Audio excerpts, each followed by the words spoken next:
And we need to learn to be obedient to parents because their goal is to prepare us for adulthood.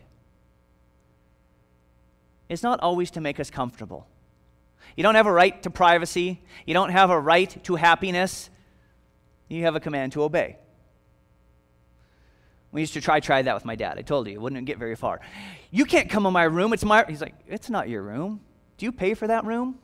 If I want to go in there, I will go in there. There is no right to privacy. He's like, you can earn trust. It's like, oh, man. I swear, if they had those little chips, I'd have like a chip in the back of my head. He'd be tracking my movements, making sure I was staying out of trouble.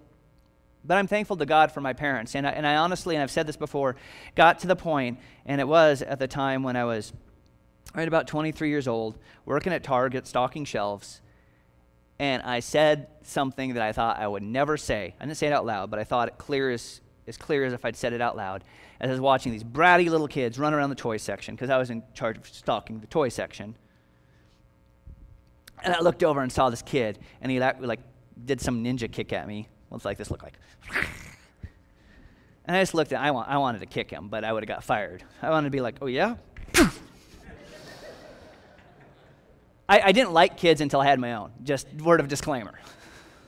But and I looked at that and I was like, whatever. I walked to the other aisle and I'm like, I'm so glad my dad spanked me and didn't let me act like that. And I stopped and went, what did I just say? Like, oh, it has happened. It has happened. I'm not even really old yet. I just finished college and I'm thanking my dad for spanking me. The end has come.